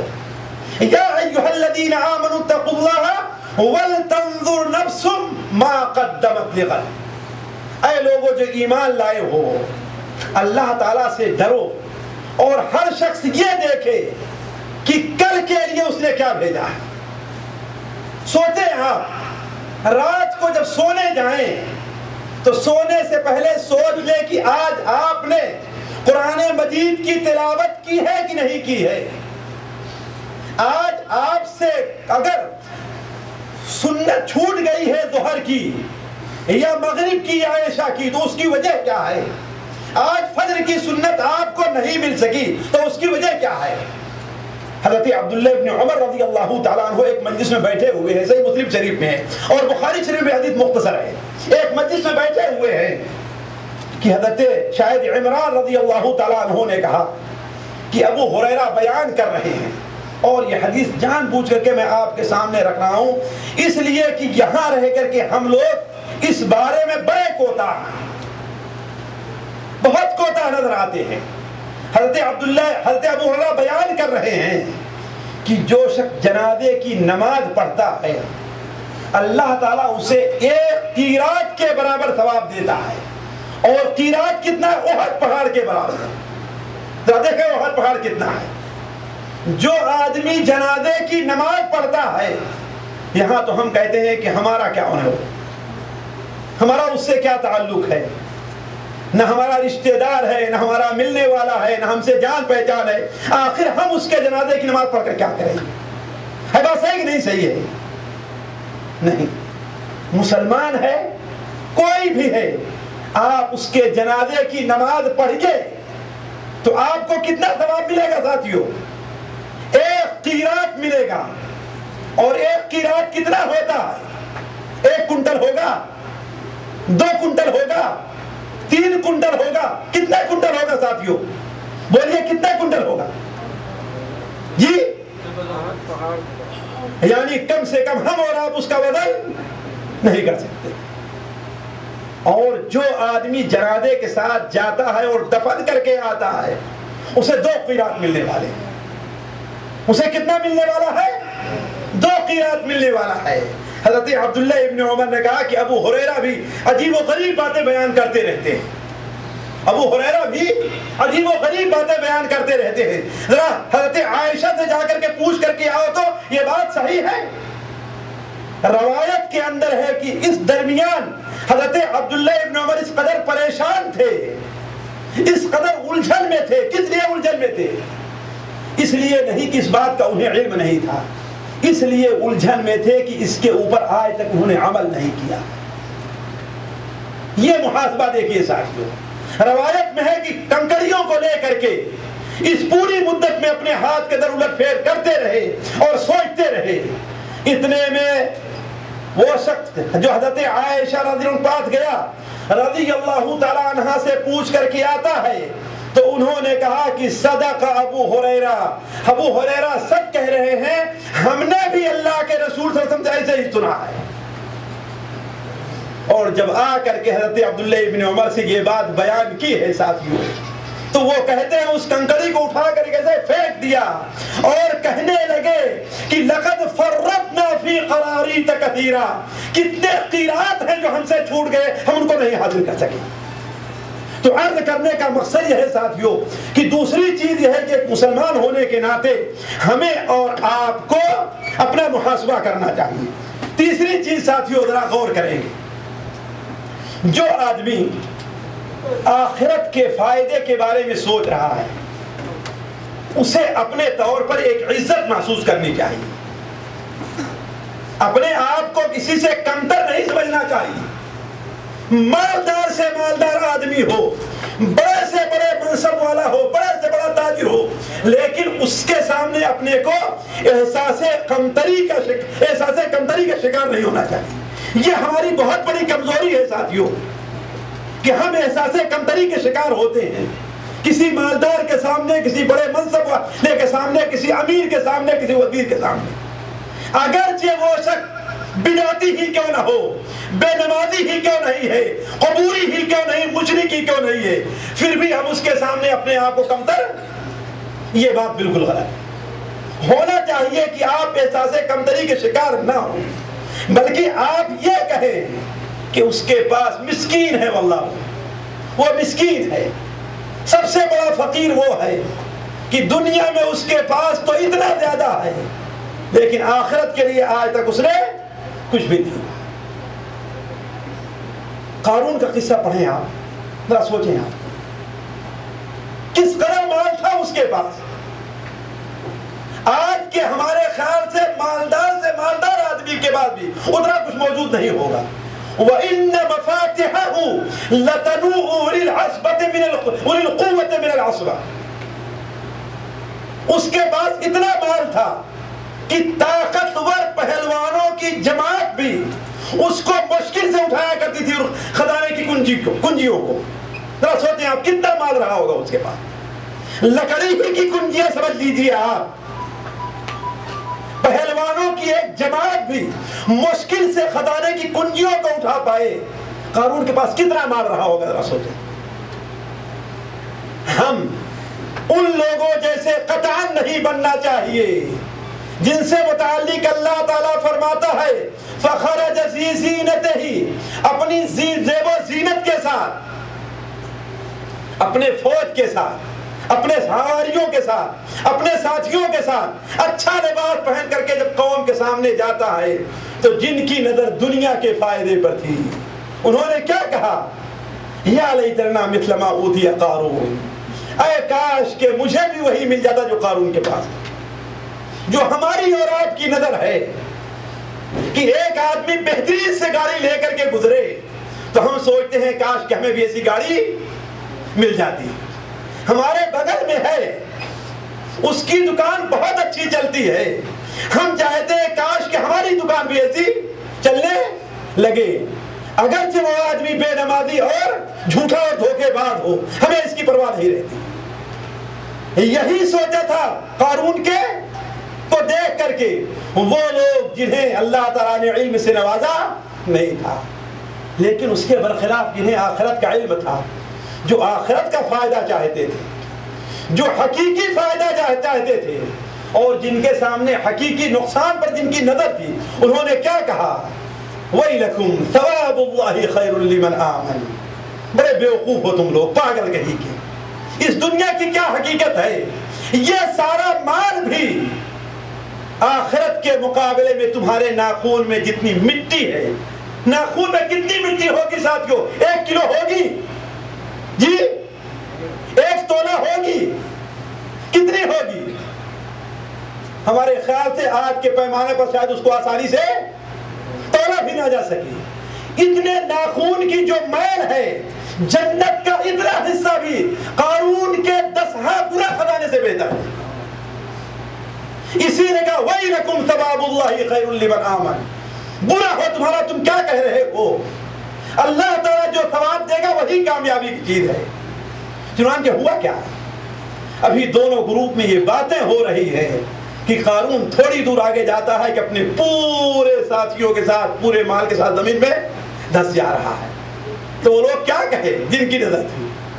جیسے ساتھیوں، ابھی میں عام طور پر یہ زندہ مثال دیتا ہوں، ذرا سوچیں آپ، ہمارے یہاں ہمارے بھائی جو 10 سال سے رہ رہے ہیں، ان کو معلوم ہوگا کہ آج سے چند سال پہلے دلی ایئرپورٹ سے سعودیہ کا جہاز اڑا اور آدھے گھنٹے میں، ہے کہ نہیں؟ اس دن بعد لوگ ایئرپورٹ سے رو کر کے واپس گئے ہیں، توڑ پھوڑ مچا کر کے، گاڑیاں دے کر کے واپس جا رہے تھے۔ کیوں؟ اس لیے ان کے ویزے کی آخری تاریخ۔ یہ دنیا پر نظر ہے ساری، لیکن اگر وہی کہتے کہ اللہ تعالیٰ کو یہی منظور، شاید اللہ تعالیٰ اسی میں خیر رکھے. ساتھیو یہ ہے آخرت پر نظر آ، شاید اللہ تعالیٰ اسی میں خیر رکھے. یہ ایک مومن کی سوچ ہونی چاہیے. نتیجہ کیا ہوا؟ ابھی آدھا گھنٹہ بھی ایئرپورٹ سے اگر باہر ہو ہی رہے تھے کہ وہ کہنے لگے کہ الحمدللہ ہم اس گاڑی میں جہاز میں نہیں تھے. ہے کہ نہیں ہے؟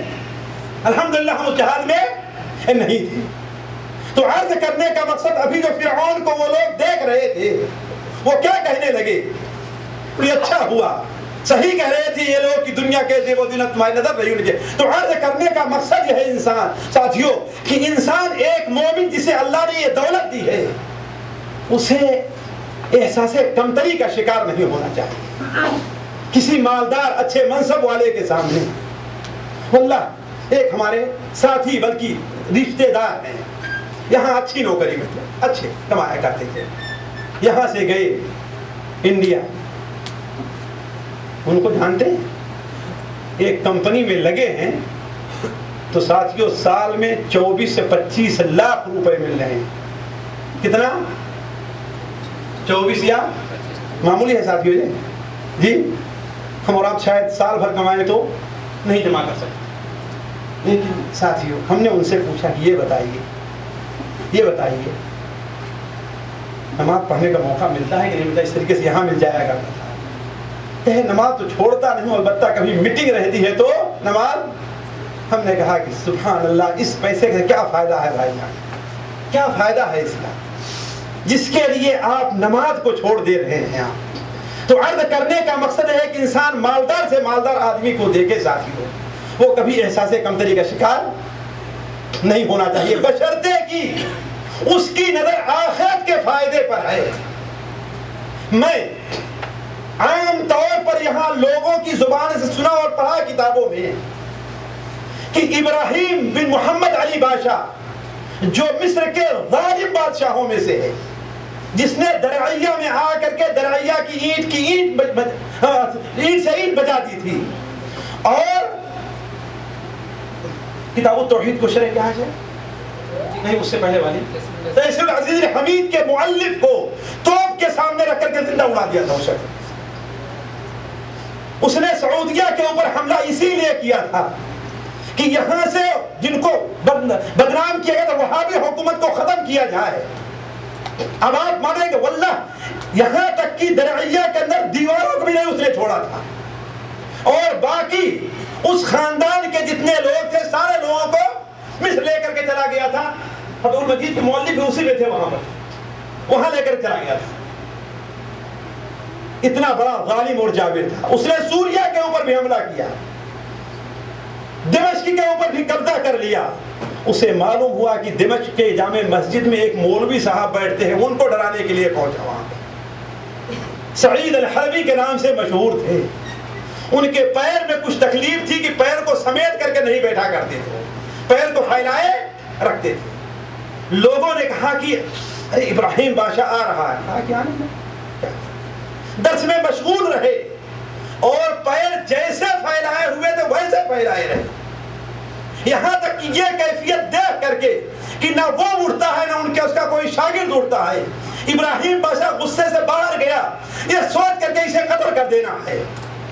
لیکن آخر میں جا کر کے کچھ سوچتا ہے کہ عالم کو اگر ہم قتل کر دیں گے تو لوگ ہمارے مخالف ہو جائیں گے. کیا سوچا کہ اسے خرید لینا چاہیے. چنانچہ مجھ سے عدد میں بھول ہو رہی، شاید 400 لیرہ ذهبیہ، سونے کے 400 سکے اپنے ایک آدمی کو دے کے بھیجتا ہے. کہا لوگوں کے سامنے دینا کہ ابراہیم بادشاہ کہہ رہا ہے کہ لیجئے اور اسے اپنے کام میں لے آئیے. ساتھیوں لے کر کے آیا، لیکن انہوں نے کیا کہا؟ یہ آخرت کے طالب کے لیے آخرت کے فائدے پر جس کی نظر ہو اور آخرت کے خسارے سے بچنا جو چاہتا ہو اسے یہ عزت محسوس کرنا چاہیے. سعید حلبی نے کہا کہ جس کا پیر کسی کے سامنے پھیلا ہوتا اس کا ہاتھ کسی کے سامنے نہیں پھیلتا. الذی یمد رجلہ لا یمد یدہ، جو اپنا پیر پھیلا دیا ابراہیم بادشاہ کے سامنے، ابراہیم بادشاہ کے سامنے اپنا ہاتھ نہیں پھیلا سکتا. تو عرض کرنے کا مقصد ہے ساتھیوں، اگر آپ آخرت کے طالب ہیں اور بننا چاہتے ہیں تو آپ کو اپنے نفس کو عزت دینا پڑے گا۔ اور چوتھی چیز جو ہمیں کرنا چاہیے ساتھیوں وہ یہ ہے، کسی بھی مصیبت میں، جس کا ذکر بھی تھوڑے سے پہلے آیا ہے، کسی بھی مشکل میں، کسی بھی پریشانی میں، بیماری کی ہے، مال کی ہے، اولاد کی ہے، کسی پریشانی میں مبتلا ہو، انسان کو اطمینان رکھنا چاہیے، اللہ تعالیٰ کے فیصلے پر راضی ہونا چاہیے، صبر سے کام لینا چاہیے، اور یہ سوچنا چاہیے کہ یہ جو صورتحال پیش آئی ہے، اللہ تعالیٰ نے ہمیں جس مصیبت میں مبتلا کیا ہے، یہ مصیبت ہمارے لیے خیر اور خیر ہی ہے، اس میں ہمارے لیے نقصان نہیں ہے۔ مثال کے طور پر اگر کسی کے بیٹے کا انتقال ہو گیا تو اسے یہ سوچنا چاہیے کہ اس بیٹے کا مر جانا ہی ہمارے لیے بہتر تھا۔ آپ تعجب کریں گے یہ کیسے ہو سکتا ہے، لیکن جو اللہ تعالیٰ اس کے رحمانیت پر، اس کے رحیم ہونے پر، اس کے قریب ہونے پر، بندوں کے ساتھ رحم کرنے پر اس کے ایمان رکھے گا، اس کا اس پر یقین ہوگا کہ یہ بچے کا مر جانا میرے لیے بہتر تھا۔ کیوں؟ اس لیے کہ آپ دیکھتے ہوں گے کہ بہت سے لوگ ہیں بچوں کے بڑے ہو جانے کے بعد تمنا کرتے ہیں کاش کے بچپن ہی میں مر گیا ہوتا۔ ہے بات صحیح کہ نہیں صحیح ہے؟ تو یہ اللہ نے آپ کے بچے کو جو اٹھا لیا ہے، ہو سکتا ہے کہ یہ بچے کی کیفیت وہی رہی ہو جس بچے کا ذکر حضرت موسیٰ اور خضر علیہ السلام کے قصے میں آیا ہوا ہے بات صحیح کہ نہیں صحیح ہے نا؟ میں حضرت حسین رضی اللہ تعالیٰ عنہ کے شہادت کا واقعہ پڑھ رہا تھا، تو تہذیب تاریخ دمشق کے اندر مجھے ایک واقعہ ملا۔ ابو قلابہ، شاید ابو قلابہ کے ترجمے میں ملا۔ ابو قلابہ حضرت عبداللہ ابن عباس کے بہت بڑے شاگردوں میں ہیں اور بڑے تابعین کے بڑے علماء میں ابو قلابہ رضی اللہ تعالیٰ عنہ ہیں۔ شاید ان کا نام عبداللہ ابن زید ہے، ابو قلابہ سے مشہور ہے۔ وقت نہیں ہے کہ میں ان کے صبر کا قصہ آپ کے سامنے تفصیل سے رکھوں، لیکن ایک ان کی نصیحت رکھ کہ عبید اللہ ابن زیاد کے فوجی افسروں میں سے ایک شخص بنو سعد یا بنو سلمہ کا تھا۔ ایک دن ایسا ہوا کہ چھت پر سے وہ گرا، اس کا ایک پیر ٹوٹ گیا۔ سارے لوگ آ رہے ہیں عیادت کے لیے، تعزیت کے لیے۔ حضرت ابو قلابہ رضی رحمہ اللہ بھی آئے اور کہے کہ اچھا ہو، اچھا ہی ہو۔ کہا کہ یہ مولوی پاگل ہو گیا، کیا کہہ رہا ہے؟ میرا پیر ٹوٹ گیا ہے اور کیا کہہ رہا ہے؟ ہاں ساتھیوں، ایسے لوگ پاگل ہی ہوا کرتے ہیں۔ کیوں؟ دنیا والوں کی نظر میں، لیکن آخرت والوں کی نظر میں وہ پاگل نہیں ہوا کرتے۔ ابھی چند ہفتہ پہلے ریاض میں میرا ایک پروگرام تھا۔ پروگرام کے بعد مولانا عبد الرحمن کیلانی، سارے اہل علم جانتے ہیں، ان کی کتابیں یہاں شاید ہر مکتبے کے اندر موجود ہیں۔ عبد الرحمن کیلانی رحمہ اللہ کے بیٹے سے میری ملاقات ہوئی۔ انہوں نے کہا میرے باپ نے اپنی زندگی میں ایک بار کیا کیا کہ بھٹا چلانا شروع کیا۔ بھٹا جانتے ہیں نہیں جانتے ہیں؟ اینٹ وغیرہ میں۔ لیکن اللہ کا کرنا ہے کہ ان کا بھٹا ہے کہ نہیں، ان کے بھٹے کا بھٹا نہیں بیٹھا بلکہ ان کا بھی بھٹا بیٹھ گیا۔ اب لوگ آ رہے ہیں تعزیت کرنے کے لیے کہ بڑا نقصان ہو گیا، شیخ اللہ جو ہے، چلیے کوئی بات نہیں ہے، بہتر ہوگا، بڑا نقصان ہو گیا۔ لیکن اللہ تعالیٰ کا ایک مومن بندہ مولانا عطا اللہ حنیف بھوجیانی رحمہ اللہ جانتے ہیں، کہتے ہیں مبارک ہو۔ کیا کہتے ہیں؟ مبارک ہو۔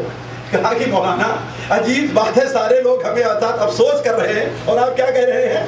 مبارک ہو۔ یہ کیوں؟ کہا اس لیے کہ اگر تمہارا بھٹا بیٹھا نہ ہوتا، چل گیا ہوتا، تو تم خالص دنیاوی مولوی بن کر کے رہ جاتے۔ اب اس کے بعد تم علم کی طرف متوجہ ہو گیا۔ اب اللہ تعالیٰ آپ سے دین کا کام لینے والا، اور صحیح ہوا ساتھیوں۔ اہل علم یہاں پر بیٹھے ہیں، دیکھیں انہوں نے اس کے بعد تفسیر لکھی اور کتنے بڑے بڑے کام کیا انہوں نے۔ تو اہل علم جو ہوتے ہیں ان کی نظر کیا ہوتی ہے؟ بڑی دور کی ہوتی ہے۔ تو ابو قلابہ نے کیا کہا؟ کہا کہ خیر ہوگا، اچھا ہی ہوگا۔ کہا کہ حضرت میرا پیر ٹوٹ گیا، یہ اچھا کیا ہوگا؟ کہا نہیں اچھا ہی ہوگا، اور چلے گئے۔ ابھی صرف 3 دن پیر ٹوٹے ہوئے گزرے تھے کہ عبید اللہ ابن زیاد کا قاصد آتا ہے کہ فلاں سے کہو کہ اپنا ہتھیار لے، اس لیے کہ حسین مکہ سے کہاں کوفہ کی طرف آ رہے ہیں، ان سے مقابلے کے لیے جانا ہے۔ اور یہ خبر آئے ہوئے صرف 3 دن گزرے تھے کہ انہیں اطلاع ملتی ہے کہ حضرت حسین کو لوگوں نے شہید کر دیا۔ کیا کہا حضرت حسین کو لوگوں نے شہید کر دیا؟ انہوں نے کہا کہ صحیح کہا تھا ابو قلابہ نے کہ یہ خیر ہی ہوگا، ورنہ میں گیا ہوتا تو حسین کے خون کے اندر میں بھی شریک ہوتا تو میرا پیر ٹوٹنا کیا ہوا، میرے لیے بہتر۔ تو ساتھیوں یہ بعض مثالیں ہیں جو اللہ تعالیٰ واضح کر دیتا ہے۔ اسی طریقے سے ہر مومن کو سوچنا چاہیے، اس کی دکان جل جائے، اس کا گھر جل جائے، اس کے بچے کا انتقال ہو جائے، جو کچھ بھی ہو جائے، وہ بیماری کے اندر مبتلا ہو جائے، لاکھ علاج کر رہا ہے، شفا نہیں ہو رہا ہے، لیکن اسے یقین ہونا چاہیے اور اللہ تعالیٰ کے فیصلے پر راضی ہونا چاہیے کہ یہی میرے لیے بہتر ہے۔ کیا آپ نے یہ حدیث نہیں سنی ہے کہ نبی کریم صلی اللہ علیہ وسلم نے فرمایا، مسند ابو یعلا کے اندر ہے کہ اللہ تبارک و تعالی بندے کا جنت میں ایک مقام رکھتا ہے، لیکن بندہ اپنے عمل سے اس مقام تک نہیں پہنچ پاتا، اپنے عمل سے اس مقام تک بندہ نہیں پہنچ پاتا، تو اللہ تبارک و تعالی اسے پریشانیوں میں مبتلا کرتا ہے تاکہ اس مصیبت اور پریشانی کی وجہ سے وہ مقام وہ بندہ پا لے۔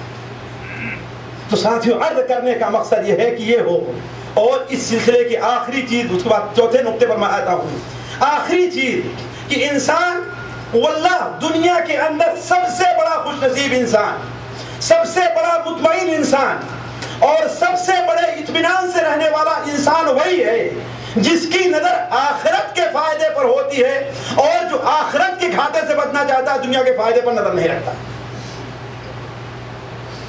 اسی لیے دیکھیں گے آپ کہ مسلمانوں میں خودکشی کرنے والے کافروں کے مقابلے میں کم ہیں، اور مسلمانوں میں سے بھی اہل علم شاید ہی آپ کبھی لاکھوں اور کروڑوں میں سنیں گے کہ کوئی عالم ہوگا اس نے خودکشی کر لی ہو۔ ہے بات صحیح کہ نہیں صحیح ہے؟ ڈاکٹر خودکشی کر لے گا، ہے بات صحیح کہ نہیں صحیح ہے؟ انجینئر خودکشی کر لیتا ہے، بڑے سے بڑا پڑھا لکھا لائق خودکشی کر لیتا ہے، لیکن کسی مولوی کو خودکشی کرتے ہوئے آپ نہیں دیکھیں گے۔ کیوں؟ ہے بات صحیح کہ نہیں صحیح؟ آپ نے دیکھا ہوگا، مالداروں کو دیکھا ہوگا، لکھپتیوں کروڑپتیوں کو دیکھا ہوگا، لیکن کسی مومن کو جسے ایک وقت کی روٹی بھی نہیں ملتی ہے آپ نے اسے کبھی خودکشی کرتے ہوئے نہیں سنا ہوگا، واللہ کہ تم نہیں سنا ہوگا۔ کیوں؟ اس لیے کہ وہ جس زندگی میں ہے، جس حال میں اللہ تعالیٰ اسے رکھے ہوئے ہے، اس کے اوپر کیا ہوتا ہے؟ مطمئن اصل خوش نصیبی کی زندگی، سعادت مندی کی زندگی وہی بسر کر رہا ہے۔ ساتھیوں، بات دوسری طرف جاری لمبی ہو رہی ہے، یہ موضوع دوسرا ہے کہ ہاں سعادت مندی کی زندگی کیا ہے۔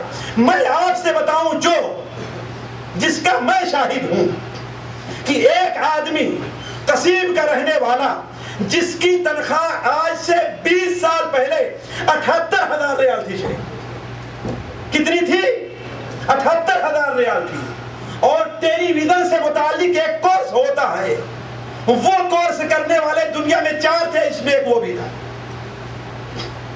اب آپ سوچیے 78,000 اس کی تنخواہ ہوگی تو اس کو اوپر سے کتنا ملتا ہوگا؟ گاڑی کے خرچہ الگ ہے، ڈرائیور کا الگ ہے، گھر کا نوکر الگ ہے، لیکن میرے ساتھ واللہ ایسے بیٹھے ہوئے تھے آمنے سامنے، انہوں نے کہا کہ میں ریاض سے نکلا ایک بار اپنی گاڑی سے، راستے میں سوچتا ہوں کہ آخر ہم نے اتنا کچھ حاصل کر لیا، یہ علم حاصل کر لیا دنیا میں چند آدمیوں کے پاس ہے، لیکن آخر ہم نے دین کی کیا کیا؟ ہم نے دین کے لیے کیا کیا؟ چاہے ان کا نام بھی بتا دوں گا، میں ابھی بھی زندہ ہے۔ کہا دین کی ہم نے کیا خدمت؟ کہا کہ ظاہر بات دین کی خدمت اسی وقت میں کروں گا جب میں دین حاصل کروں گا، تب نا، بغیر دین حاصل کیے ہوئے۔ کہا اسی وقت میرے ذہن میں آیا کہ مجھے شریعت کالج کے اندر داخلہ لینا چاہیے۔ کس میں؟ شریعت کالج میں داخلہ لینا چاہیے۔ کہا میں گیا ریاض یونیورسٹی محمد بن سعود علیہ السلام میں، کہا کہ وہاں گیا، کوشش کیا، ظاہر بات بڑے آدمی تھے، اس کے 78,000 تنخواہ ہو، ساتھیوں اس کو داخلہ کون نہیں دے گا؟ شیخ عبداللہ ترکی جو ہے اس وقت مدیر تھے، ان سے کہا کہ سلیمان پاگل ہوئے ہو،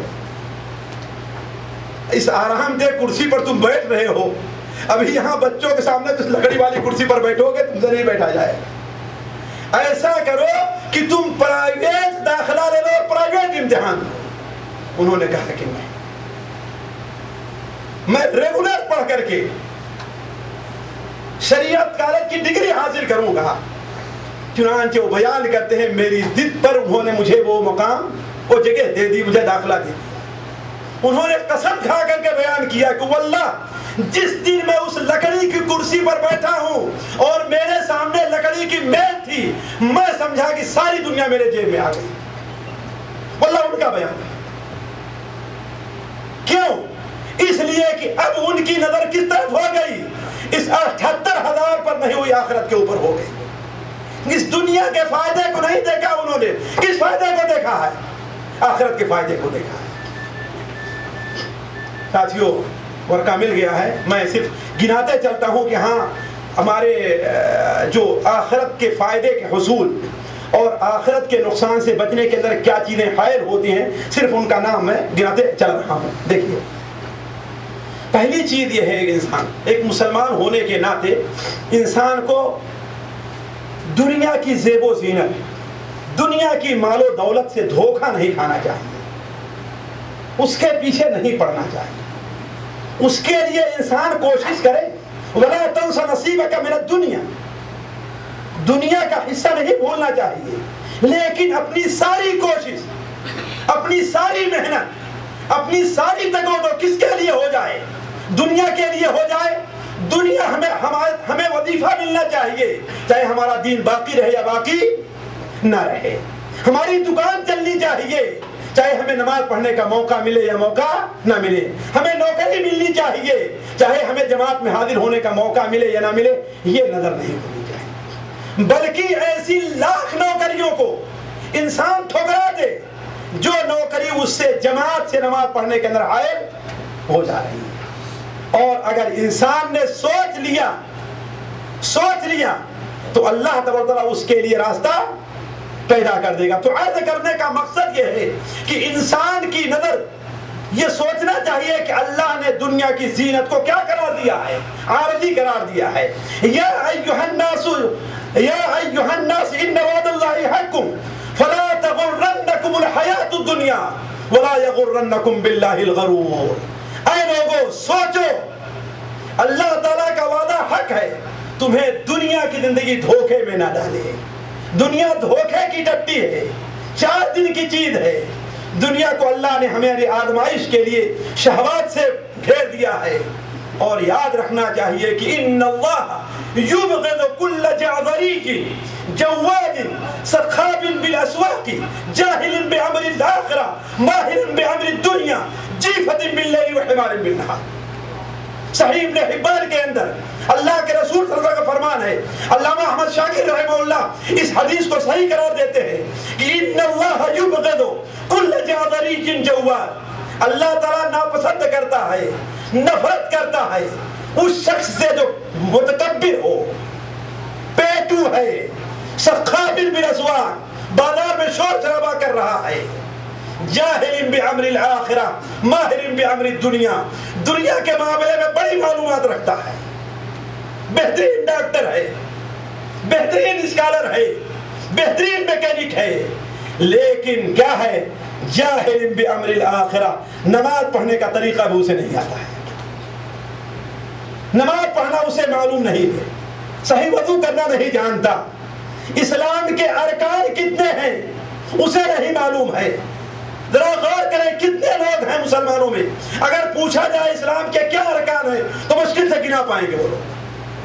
جاہل بعمر الاخرہ ماہر بعمر الدنیا جیفت باللیل وحمار بالنہار، دن کے اندر گدھے کے طریقے سے محنت کرتا رہتا ہے اور رات کے اندر مردہ بن کر کے سو جاتا ہے، اللہ تعالیٰ کا ذکر نہیں کرتا۔ ان اللہ یبغض، ایسے شخص سے اللہ تعالیٰ نفرت کر رہا ہے۔ تو عرض کرنے کا مقصد کہ دنیا کی زیب و زینت اسے دھوکے میں نہ ڈالے۔ دوسری چیز کہ دنیا کے حصول کے لیے وہ تگ و دو تو کرے، اس میں کوئی شک نہیں، لیکن حلال اور حرام کی اسے تمیز رکھنی چاہیے۔ یہی نہیں کہ دیکھے کہ لوگ یہ کر کے تو اتنا آگے بڑھ گئے، جس طریقے سے لوگ کہتے ہیں نا آج سود کا کاروبار کر کے لوگ کتنے آگے بڑھ گئے ہیں، وہ یہ سوچے کہ اللہ تعالیٰ نے یہ فرمایا ہے کہ یمحق اللہ الربا ویربی الصدقات، اللہ تعالیٰ سود کو ستہ نیاز کر دیتا ہے، تباہ اور برباد کر دیتا ہے۔ وما آتیتم من ربا لیربو فی اموال الناس فلا یربو عند اللہ، جو تم لوگ زکوٰۃ لوگوں سے زیادہ کر کے لے رہے ہو اللہ تعالیٰ کے نزدیک کو بڑھتا نہیں ہے۔ نبی کریم صلی اللہ علیہ وسلم نے ارشاد فرمایا، مسند احمد کے اندر کی روایت ہے کہ سود چاہے جتنا بڑھ کر کے انسان لے لے، لیکن نتیجہ اس کا کیا نکلتا ہے کہ ایک دن، اور آج آپ دیکھ رہے ہیں کہ دنیا میں کتنے بنک تباہ ہو جا رہے ہیں، آج دیکھ رہے ہیں کہ یونان کا معاملہ دیکھ لیجئے، کیا سودی کاروبار وہ نہیں کرتے تھے کہ پورا یورپ آج 6 مہینے سے اکٹھا ہو کر کے اسے خسارے سے نکالنا چاہ رہا ہے لیکن نہیں نکل پا رہا۔ آج یورپ کے ماہرین بھی واللہ یہ اقرار کرنے لگے ہیں، یہ اعتراف کرنے لگے ہیں کہ آج جو ہمارے ہاں کساد بازاری ہے، اقتصاد ہمارا ڈاؤن ہو رہا ہے، اس کی سب سے وجہ یہ سودی کاروبار ہے، یہ سودی کاروبار سب سے بڑے۔ اسی لیے باقاعدہ یورپ سے قطر، فرانس سے قطر، اور ہمارے یہاں کیرلا میں انڈیا کے اندر باقاعدہ ڈیلیگیشن گیا یہ دیکھنے کے لیے کہ آخر اسلامی نظام اقتصاد کیا ہے جس میں سود نہیں ہے۔ تو عرض کرنا دنیا کے حاصل کرنے میں تگو تو ہونی چاہیے، لیکن اولاً جائز ناجائز طریقے سے ایک سے آگے بڑھنے کی کوشش نہ ہو۔ تیسری چیز یہ ہے کہ ساتھیوں انسان کو اپنے آپ کو ذلیل نہیں کرنا چاہیے کسی بھی چیز میں، چاہے وظیفے کا معاملہ ہے، نوکری کا معاملہ ہے، لیکن لوگوں کا معاملہ یہ ہے کہ پیسے آنا چاہیے۔ چاہے ذرا سوچیں، ایک لڑکا 15 سال 20 سال کا دکان کے سامنے کھڑے ہو کر کے ہارن بجاتا ہے، اور ایک 50 سال کا دکاندار صرف ایک پیپسی کے لیے بھاگ کر کے اس کے سامنے جاتا ہے اور آ کر کے اسے ایک پیپسی دیکھ رہا ہے، ہوتا کہ نہیں ہوتا ہے کہ نہیں؟ ساتھیوں پیسے کے لیے اپنے آپ کو ذلیل کرنا ہے، یہ کیا؟ یہ اس کے علاوہ ہے کہ اپنے باس کے سامنے، اپنے بڑے کے سامنے انسان ذلیل ہوتا رہے، یہ اس کے علاوہ بات ہے۔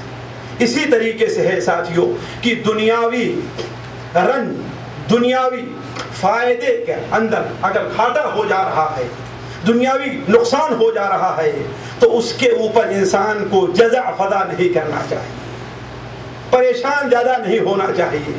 ساتھیوں آج صورتحال یہ ہے کہ آپ دیکھیں کہ بسا اوقات آپ کے درس میں آتا رہتا ہے، مولانا لوگ اچھی طریقے سے اس کا مشاہدہ کریں گے، اچانک درس سے کیا ہے وہ غائب ہو گیا، کیوں؟ وہ اس کی گاڑی کا ایکسیڈنٹ ہو گیا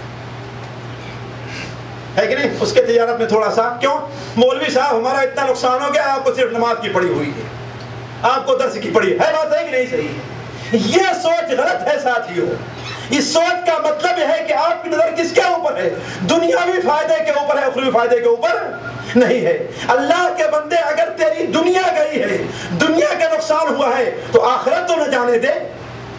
اگر اس کے لیے آخرت کو بھی جانے دے رہا ہے، اس کا مطلب کیا ہے؟ خسرت دنیا والآخرہ ذلک هو الخسران المبین۔ دنیا کا بھی گھاٹا، آخرت کا بھی گھاٹا، اور سب سے بڑا گھاٹا یہی ہے۔ تو عرض کرنے کا مقصد یہ ہے ساتھیوں، یہ چند ٹوٹی پھوٹی باتیں آپ کے سامنے اس اعتبار سے رکھی گئی کہ ہمیں اور آپ کو اصل میں کس فائدے اور کس خسارے کی فکر کرنی چاہیے۔ دنیا کے فائدے، دنیا کے خسارے کے اندر سوچ کر کے، اس میں پڑھ کر کے ہمیں آخرت کو اپنے گنوانا نہیں چاہیے۔ اللہ تعالیٰ سے دعا ہے کہ اللہ تعالیٰ ہمیں اور آپ کو آخرت کے حصول کے لیے تگودو کرنے کی توفیق عطا فرمائے۔ اللہ تعالیٰ ہمیں ہر اس کام کی توفیق عطا فرمائے جو کام ہمیں اور آپ کو آخرت میں کام آئے، اور نبی کریم صلی اللہ علیہ وسلم کی وہ دعائیں جو اس سلسلے میں ہیں، ہمیں اور آپ کو خاص طور پر ان دعاؤں کا لحاظ کرنا چاہیے۔ سبحانک اللہم و بحمدک اشہد ان لا الہ الا انت استغفرک و اتوب الیک۔